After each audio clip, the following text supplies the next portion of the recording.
안녕하세요, 판도라입니다. 집합건물 공동주택 회계 및 관리 전문 네이버 카페인 이지집합건물 회계 컨설팅에 올려드린 내용입니다. 여러분들께서 요즘 그 중소기업 취업자 소득세 감면 요건 및 업종, 직종, 불가직종 이런 거에 관심이 많으셔가지고요. 소개를 좀 시켜드리려고 합니다. 아파트 관리사무소는요. 대부분 부동산 관련 업종으로 되어 있어서 가능하다고 보고 있어요. 중소기업 취업자 소득세 감면이 뭐냐? 이는 청년, 고령자, 장애인, 경력단절 여성이 중소기업에 취업한 경우에 취업일로부터 3년간 소득세의 70%, 청년은 5년간 90%를 감면받을 수 있는 제도고요. 감면 한도가 과세기간별 200만 원이라고 합니다. 소득세를 깎아준다는 얘기잖아요, 여러분. 그죠? 자, 그러면은 이게 어떤 요건이 있느냐 하면 첫 번째로는 청년, 고령자, 장애인, 경력 단절 여성이 있습니다. 그래서 청년인 경우에는 근로계약 체결 현재 15세에서 34세 이하인 자, 언제? 근로계약을 체결할 당시에 다만 연령 계산할 때요. 만약에 군복무를 했다. 그러면 그 기간은 차감하고 계산해 주겠다라는 거죠. 34세인데 이분이 뭐 36세예요. 근데 군복무 뭐 3년 했다는 거죠. 그러면 가능하다라는 거죠. 자, 고령자는 근로계약 체결을 현재 60세 이상인 자를 이야기하고요. 장애인은요, 장애인 복지법에 적용을 받는 장애인이나 상해자나 아니면 5.18 민주화 운동 부상자, 그 다음에 고엽제 후유증 환자 등으로서 장애 등급 판정을 받은 사람을 이야기를 합니다. 자, 그럼 경력 단절 여성은 뭘까요? 말 그대로 결혼하거나 아이를 낳거나 육아 등을 위해서 요럴 때 요런 자녀 교육 등을 위해서 퇴직한 날로부터 2년에서 15년 이내에 동종 업종에 재취직한 사람을 이야기합니다. 해당 중소기업의 최대 주주나 그와 특수한 관계인이 아닐 경우여야 된다라는 거죠. 퇴직 전 1년 이상의 근로소득이 있어야 된다라는 겁니다. 자, 그리고 그러면 어떤 업종에 해당이 되느냐라고 보면은요. 해당이 되는 거는 농업, 임원 및 어업, 광업, 제조업, 전기, 가스. 요게 근데 우리는 보면 7번에 보시면 부동산 및 임대업이라고 있죠. 그래서 우리는 여기 들어가기 때문에 거의 해당된다고 하시더라고요. 근데 안 되는 것들이 뭐가 있냐 보면은 뭐 전문직이라던가 아니면은 보건업이라던가 금융 및 보험업, 예술, 스포츠, 여가 관련 서비스업, 교육 서비스업, 그 다음에 기타 개인 서비스업 등은 안 된다라는 거죠. 이거는 어디 그런 내용이 있냐? 조세 특례 제한법에 그 내용이 들어 있습니다. 그래서 여러분들이 한번 참고해서 읽어보시면 좋을 것 같고요. 자, 그러면 어떻게 등록을 하느냐라는 건데요. 여러분 이거를 보시면은 여기 나쁜 마녀님께서 올려주신 내용이고요. 중소기업 취업자 소득세 감면 어떻게 하느냐? 이제 우리 나쁜 마녀님의 어떤 본인의 경험에 의해서 이제 쓴 글이세요.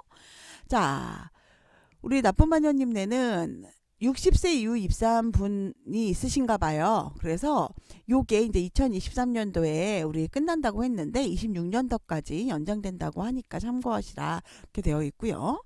자, 일단은 직원은요. 중소기업 취업자 소득세 감면을 하시려면 신청서를 작성 후에 회사 사무실에 제출하시면 됩니다.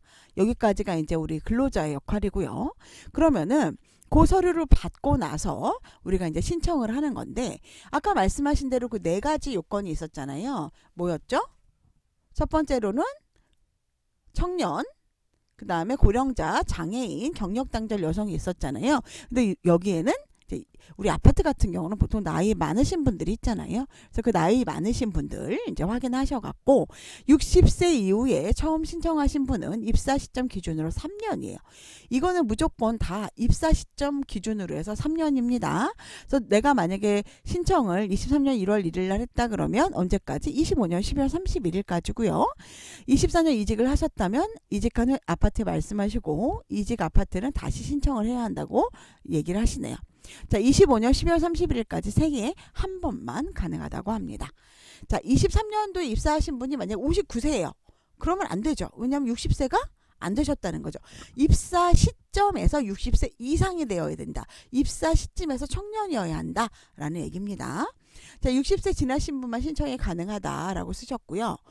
자, 24년에 입사하신 65세 분이 지금 처음으로 신청하는 거는 가능하다. 왜냐하면 이분이 그때 당시에 놓쳤기 때문에 신청을 못했어. 근데 입사 시점에 벌써 나이가 60세가 넘으셨어요. 그러면 가능하시다라는 거죠. 혜택이 큰데, 자, 이분은, 자, 고령자는 몇 퍼센트 해준다 그랬죠? 3년간 7%예요. 7%. 즉 매달 10만 원 정도씩 소득세를 납부한다면 고령자 기준으로 7만 원쯤 덜 낼 수 있다. 낸다라는 거죠. 근데 그러면 청년은요? 청년은 90%죠. 심지어 5년입니다. 그렇기 때문에 90% 이상의 세금을 덜 낼 수 있다라는 겁니다. 자, 방법은요. 자, 여기 이렇게 홈택스에 들어가세요. 그래서 지급 명세서 자료 공익법인에 들어가시고요. 여기 가시면 과세 제출이라고 나오죠. 그럼 이 과세 자료 제출로 들어가시는 거예요. 여기 써 있어요. 그 다음에 중소기업 취득자 여기로 들어가시면 요 밑에 중소기업 취업자에 대한 소득세 감면 명세서 제출 내역 조회 이렇게 들어가신다는 거죠. 그래서 우리는 이제 직접 제출할 거예요. 물론 변환 제출 방식도 있겠지만 우리는 회계 프로그램이 이런 내용이 없기 때문에 직접 작성해 보겠습니다. 그러면 일단 기본 내용을 작성을 할 건데요. 여기에 귀속연도가 2025년 2월 이고 제출 연원은 2월이다. 사업자 등록번호 치시고 그러면 주 업종 코드가 업종이 해당 없음이면 해당 없음으로 하시면 되겠죠. 상호명, 대표자명 쓰시고요. 자, 이렇게 쓰시면 일단 여기 이렇게 신청 대상자를 입력을 그 다음에 하는 거죠. 어떤 그 대상자 주민번호, 그 다음 성명 쓰시고요. 이 사람이 60세 이상이냐, 60세 이상의 사람이래요. 그럼 60세 이상의 짐승은 아닐 텐데, 어쨌든 60세 이상의 사람, 아니면 뭐 경력 단절인 여성, 아니면은 청년, 뭐 이런 식으로 나오겠죠. 여기서 쓰시고, 취업일이 2025년 2월 13일이다. 그리고 중소기업 최초 취업일이 71세다 하면 감면기간은 2025년부터 2026년, 2027년, 2028년 이렇게 나오고요. 혹시 병역 근무 후에 차감 명령 이거는 뭐예요? 청년이겠죠? 여기다 입력해준다 하고 등록하게 한다라는 거죠. 등록하시면 이렇게 과세 자료 제출 접수증이라고 해서 이분에 대한 내용이 나오고 과세 자료 종류가 중소기업 취업자에 대한 소득세 감면 대상 명세에서 이렇게 나온다. 그러면 이렇게 나왔다라는 거죠. 그래서 중소기업 취업자 소득세 감면 대상 명세서 하면 그 분의 성함이 나온다라는 겁니다. 자, 여러분 그러면 중소기업 확인할 때는 이렇게 내가 실제로 했는지 이렇게 제출 내역에 딱 들어가는 거죠. 그러면 내가 제출한 내용이 언제 제출했고 어떤 내용인지 이렇게 나왔다라고요. 나의 홈택스에서도 내가 이렇게 신청한 내용을 확인할 수 있다라는 내용을 기재하셨습니다. 자, 연말정산을 할 때는요. 자, 전 직장에서 등록하신 분은 XPRP에서 연말정산 하실 때 전 직장 내역에 등록에 이렇게 입력하셔야 되고요. 개인 공제 자료에서도 이렇게 개인 공제 자료 들어가서도 이렇게 세액 감면 조세특례법 제한에서 감면 기한과 내용을 입력하시면 될 것 같습니다.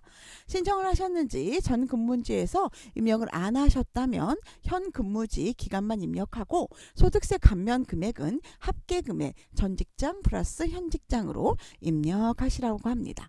요거를 경정 청구하시는 방법도 있는데요. 왜냐하면 3년 동안 하셔야 되잖아요. 3년. 그러니까 3년 안에서 하기 위해서는 경정 청구도 가능합니다.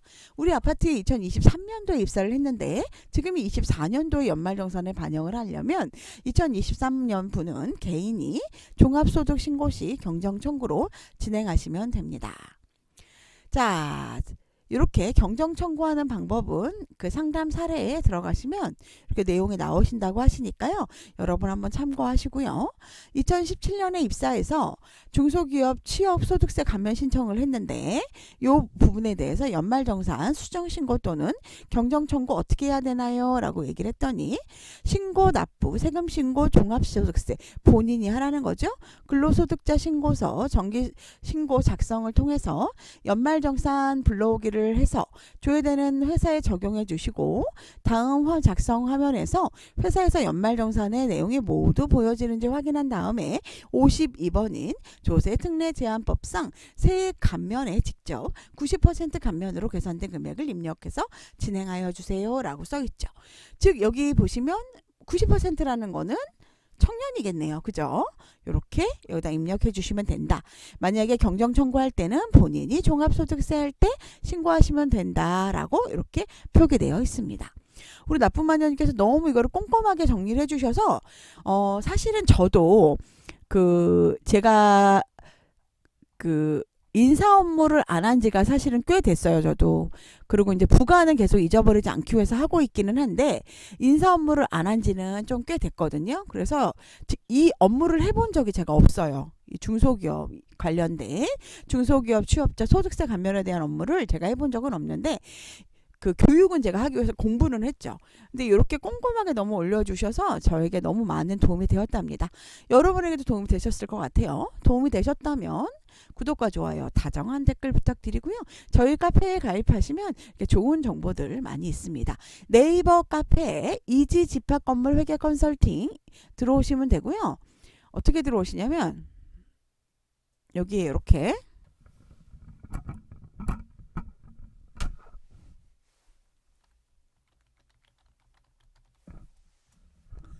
자, 여기 보시면 여기 이지집합 건물 회계 컨설팅 이렇게 들어오시면 네이버 카페가 보여요. 그 네이버 카페를 들어오시면 되는데요.